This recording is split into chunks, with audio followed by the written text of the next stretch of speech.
Alrighty, hello and welcome to the Great Wall here, my friends. This is part D, and you should have solved the entire problem, and now you're watching just to make sure you got everything correct. We started off with our first three growth patterns for your Great Wall, and then we recreated those based on that pattern. We created our fourth section. Then we created a T-chart to figure out our iterative function, and then we used our iterative function to figure out how many blocks were needed for the fifth, sixth, and seventh figure. Then we used our iterative function to figure out what our coefficient was, and we saw that that was plus 5, right? So it's S plus 5 is our coefficient.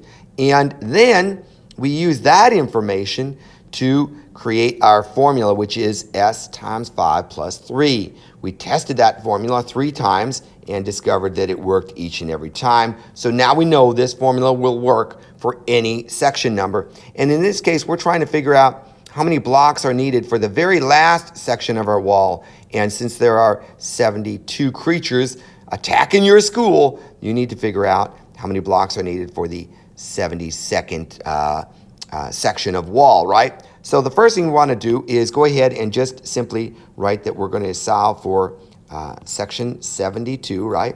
And I'm going to make a box around that. And then we're going to plug in the formula, and the formula is S times 5 plus 3. That never changes. Now I want to plug in 72 for the section number, so I'm going to simply write 72 right there, times 5 plus 3. And now I'm ready to start multiplying. I'm going to move this up a bit so I got a little more room. And I look over here and I go 5 times 2 is going to give me 10. I'll drop the 0 and hold that 1 in my brain. And then I'm going to go 5 times 7, which is 35, plus that 1 that was held in my brain is going to give me 36 down here.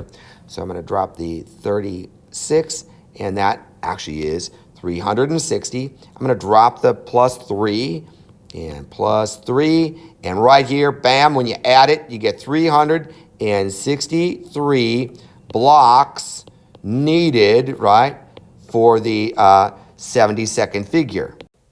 And there we have it. I just wrote it again all the way out. So 363 blocks needed to build the 72nd section of the wall. Bam! Hey, that is all you needed to do for this problem. Now it is completely done. And as always, if you made a mistake anywhere along the way, no worries at all, my friend. Simply pause that video, fix that mistake. That is your fastest way to learn. Until next time, I hope you have a fantastic day. I'll see you soon.